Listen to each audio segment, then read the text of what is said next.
C'est parti pour la deuxième étape, étudier à l'étranger. À tout à l'heure.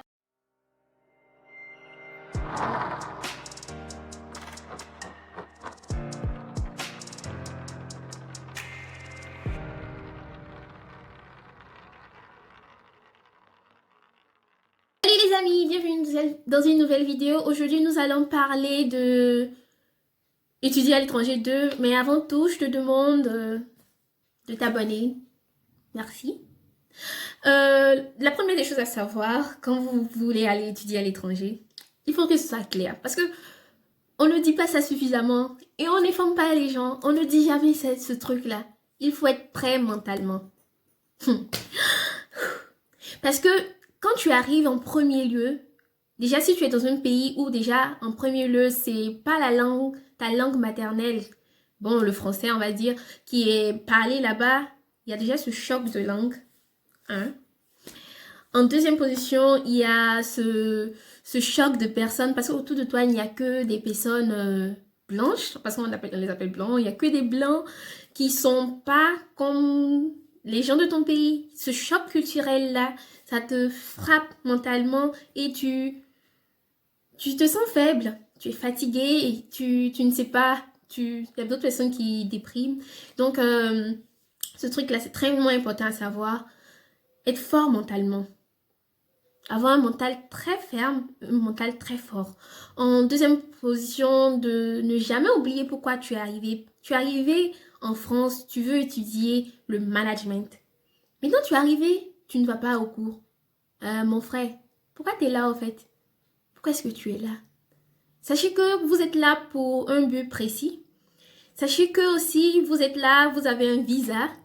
Et ce visa-là, on demande un nombre de temps. Par exemple, en Allemagne, je crois, hein, il faut aller pas tout le temps à l'école parce que à l'université, bon, ça peut varier. Mais si tu ne vas pas au TD, si tu n'es pas régulier là-bas, en fait, tu vas où, au fait?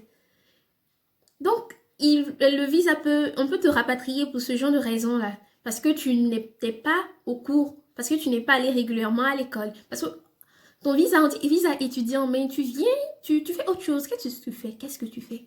Qu'est-ce que tu fais? Tu vas à l'école, en fait, parce que tu as dit que c'est pour ça que tu veux venir, c'est pour ça que tu veux aller dans le pays, c'est pour cela que tu veux étudier aux États-Unis. C'est ce que tu as dit, vrai ou faux?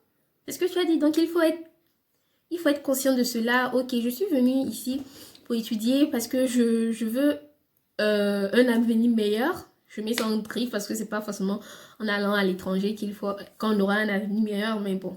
Je veux avoir un avenir meilleur, donc c'est pour ça que je suis venue. Donc je vais à l'école, ok? N'oublie pas.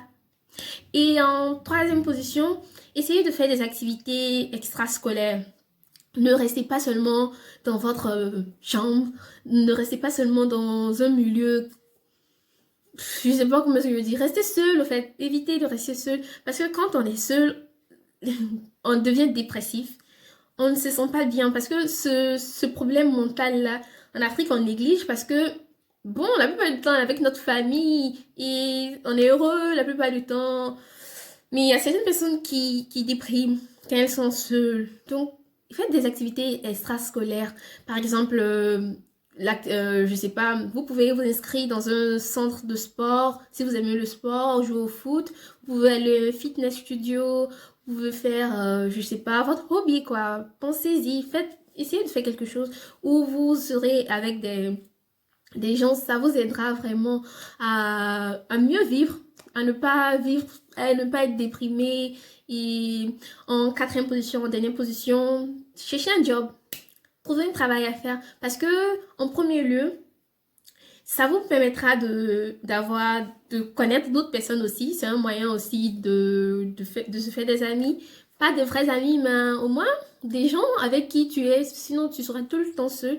Et en deuxième position, si tu n'as pas assez de moyens financiers, c'est ta seule option. Mais le truc, le main, c'est pas pour ça que tu es venu. Tu es venu pour étudier. Donc, il faudrait pas que tes heures de travail soient plus élevées que tes heures de cours. Je sais pas si tu comprends. Donc, essaie de voir, ok, est-ce que je veux vraiment bâtir en Europe? Parce que c'est pas facile. La vie en Europe, c'est pas facile. C'est la vie aux États-Unis, c'est pas facile.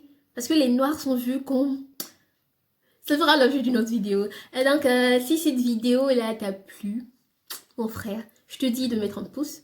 Et si tu attends d'autres vidéos dans ce sens-là, fais-le moi savoir. Et les thèmes que tu veux que j'aborde, parce que je ne sais pas totalement ce que tu veux savoir. Donc, tu me le dis en commentaire et tu partages la vidéo pour aider tous ceux qui veulent étudier en Europe ou en France. Non, pas en France. Qui veulent étudier en Europe ou aux États-Unis ou en Amérique ou en Asie ou en Afrique du Sud ou partout, tu partages et ça, il faut vraiment le savoir. J'espère que cette vidéo t'a aidé et on se donne rendez-vous pour bientôt. Allez, ciao!